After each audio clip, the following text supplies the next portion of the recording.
Doctor صاحب، سب سے پہلا سوال یہ، آئی ایم ایف کے ساتھ سٹاف لیول معاہدے کا طے ہو جانا کیا یہ خوشی کی نوید ہے، مقام افسوس ہے، یا پھر ہمیں اپنی حکمت عملی جو ہے وہ اس طریقے سے ترتیب دینی ہے کہ پھونک پھونک کے قدم اٹھانا ہوگا؟ بہت شکریہ۔ 1993 کے بعد سے اب تک 30 برس ہوئے ہیں۔ ان 3 برسوں میں ہم نے آئی ایم ایف کے ساتھ 12 پروگرام کیے ہیں، اب یہ 13واں ہے، اور 1993 سے اب تک شہباز شریف صاحب بھی 12ویں وزیر اعظم ہیں۔ اس کا مطلب یہ ہے کہ پاکستان میں تمام حکومتیں یہ فرض سمجھتی ہیں کہ آئی ایم ایف سے قرضہ لیں، کیونکہ اس کی آڑ میں، اس کی شرائط کی آڑ میں عوام کے اوپر بوجھ ڈالا جاتا ہے، ورنہ یہ ممکن نہیں ہوتا۔ اب اس کے بعد آپ کا جو سوال ہے ڈائریکٹ میں آپ کو بتا دیتا ہوں۔ یہ جو پروگرام ہمارا معاملات طے ہوئے ہیں، اس کے نتیجے میں فی الحال پاکستان میں جو بحرانی کیفیت تھی معیشت میں، وہ فی الحال ختم ہو جائے گی۔ مگر فی الحال بار بار کہہ رہا ہوں، ہمیں جو ڈیفالٹ کا شوق تھا، ڈیفالٹ کے نعرے تھے، ڈیفالٹ کا خطرہ تھا، وہ لمبے عرصے کے لیے وہ ٹل جائے گا، ختم نہیں ہوگا۔ لیکن اسی مدت میں پاکستان کی معیشت کو جو چیلنجز ہیں، خطرات ہیں، سلامتی کو خطرات ہیں، ان میں اضافہ ہوگا، مگر ڈیفالٹ کا خطرہ کم ہو جائے گا۔ اس پروگرام کا مقصد قطعی یہ نہیں ہے کہ پاکستان کی معیشت کو بحال کیا جائے۔ جس طریقے سے گزشتہ 12 پروگرام جو میں نے آپ کو بتائے 1993 سے اب تک، یا 1958 سے 1958 سے اب تک 24 پروگرام، کسی کا بھی مقصد بحالی نہیں تھا، تو وہ بحال نہیں ہوئے، اور اب بھی پائیدار بحالی نہیں آئے گی۔ یہ تو بنیادی چیزیں ہو گئی۔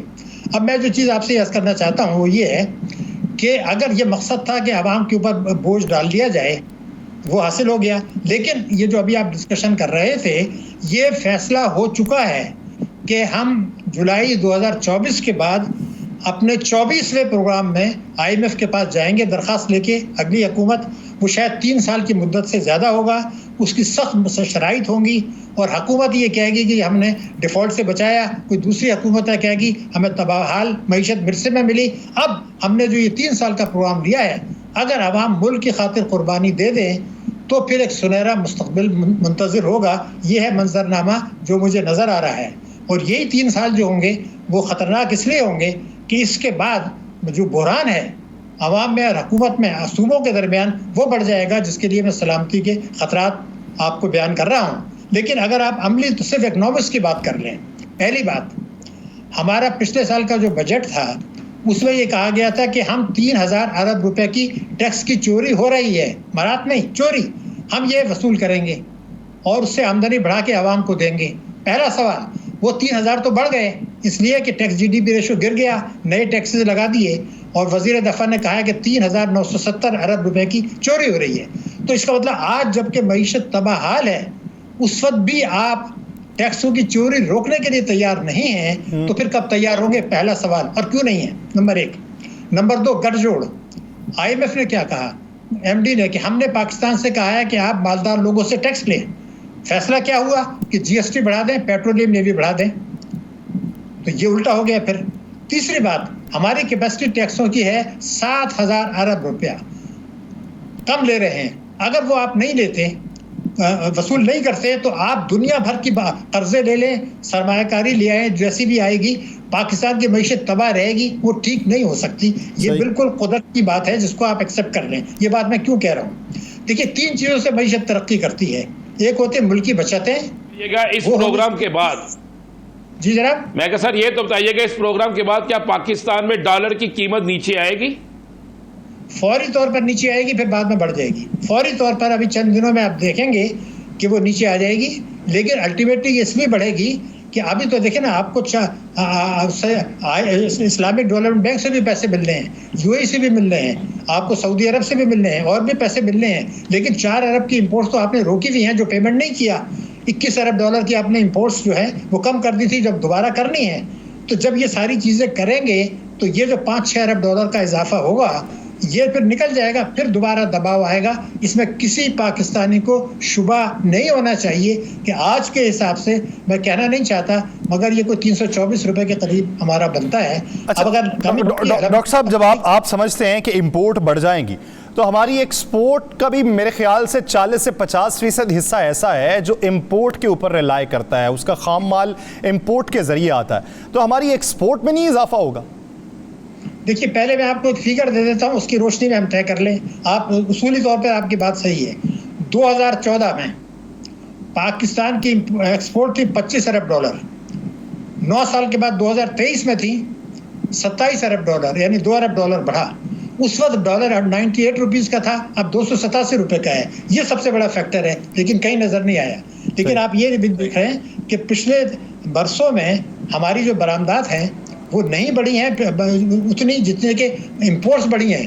اس لیے کہ امپورٹس آپ کی بڑھی ہیں. $48 ارب کا جو آپ کا تجارتی خسارہ ہوا تو آپ کی بے تحاشا امپورٹس بڑھی ہیں، تو ایکسپورٹ اس کے حساب سے بہت تھوڑی بڑھتی ہیں، یعنی تجارتی خسارہ بڑھے گا. تو بنیادی چیز جو میں آپ کو بتا رہا تھا ایک جملے میں بتا دیتا ہوں. اگر آپ ملک کی بچتیں نہیں بڑھاتے جو نہیں بڑھا رہے، اگر آپ ملک کی سرمایہ کاری نہیں بڑھا رہے جو کہ نہیں بڑھا رہے، اگر آپ ٹیکسوں کی وصولی نہیں بڑھا رہے جو کہ نہیں بڑھا رہے، تو دنیا کا کوئی طریقہ ایسا موجود نہیں ہے کہ آپ کی معیشت میں پائیدار بہتری آئے. یہ بنیادی اصول ہے، دوسروں کے پیسے سے نہیں آیا کرتا. یہ بات میں اس لیے کہہ رہا ہوں کہ ہماری جو پوٹینشیلٹی ہے GDP وہ 1500 ارب کی ہے. ہمارے جو بلوچستان میں ریزروس ہیں بہت چیزوں کے، اس سے آپ 500-700 ارب ڈالر کا انکم لے سکتے ہیں، بشرطے کہ سرمایہ کاری کریں. آپ تو سرمایہ کاری کر نہیں رہے ہیں، اور باہر سے سرمایہ کاری آ بھی نہیں رہی ہے، اور فلائٹ آف کیپٹل بھی ہو رہا ہے، جو بڑی اہم بات ہے. فلائٹ آف کیپٹل ہم روکنے کے لیے تیار نہیں ہیں. قانوناً فلائٹ آف کیپٹل ہو رہا ہے، ہنڈی حوالے کا کاروبار بڑھ رہا ہے. تو یہ عارضی بہتری نظر آئے گی. اسی طریقے سے جتنے 22 پروگرام جو ہوئے ہیں آپ کے 1958 کے اور 1953 سے 12 پروگرام ہوئے، سب میں یہی ہوا، عارضی بہتری، عارضی استحکام، اور اس کے بعد پھر وہی جو ہے وہی ڈی اسٹیبلائزیشن. مہنگائی بڑھے گی، بجلی کے نرخ بڑھیں گے. ابھی تو آپ کے گیس کے نرخ اور بجلی کے نرخ پھر بڑھنے والے ہیں، دوبارہ بڑھنے والے ہیں. تو میرا کہنا یہ تھا کہ جو قانون فطرت ہے، اکنامکس کا قانون ہے، آپ اگر جب تک اپنی ٹیکسوں کی آمدنی نہیں بڑھاتے، انکم ٹیکس بڑھا کر، یہ GST بڑھا کے نہیں ہوتا، وہ نہیں ہوگا فائدہ. یہ بات میں اس لیے کہہ رہا ہوں کہ 2003 میں آپ چلے جائیے. 2 باتیں آپ کو میں بتا دوں، بڑی واضح ہو جائے گی جو آپ کے سوالات ہیں. 2003 میں یہ کہا گیا تھا کہ اگر ہم ٹیکسوں کی چوری روک لیں تو پیٹرولیم لیوی جو چند % ہے وہ 0 ہو جائے گا، حالانکہ وہ 55 روپے ہو گیا. اور ٹیکس GDP کا تناسب جو اس وقت جو تھا 12-13% تھا، وہ بڑھ جائے گا، وہ آ کے 8.5 پر آ گیا، اور ٹیکسوں کی شرح بڑھ گئی. اس کا مطلب یہ ہوا کہ 95-96 میں اگر آپ دیکھیں تو ہمارا ٹیکس GDP تھا 14.4. اب بے تحاشا ٹیکس لگانے کے بعد آج 8.5 ہے. اس کا مطلب یہ کہ 4,500 ارب روپیہ ہم نے 95-96 کے لحاظ سے گرایا ہے، اور لیکن ٹیکسوں کے اپنے ریٹس بڑھا دیے ہیں، عوام کے اوپر بوجھ ڈال دیا ہے. تو یہ ترقی معکوس ہو رہی ہے. اس بات کو ہم تسلیم کر لیں کہ قرضے لے کر ہم جکڑے تو جا سکتے ہیں معیشت میں، ہم اپنی خود مختاری کو بھی داؤ پہ لگا سکتے ہیں، لیکن جب 2024 جون کے بعد آپ نئے 3 سال کے لیے قرضے پہ لے جائیں گے، اور اس کے لیے سخت شرائط ہوں گی، نیو کولڈ وار ایرا ہوگا، اور IMF کی شرائط ہوں گی، امریکہ کی سیاسی شرائط ہوں گی، تو صوبوں میں جو حساب ہے محرومی بڑھے گا.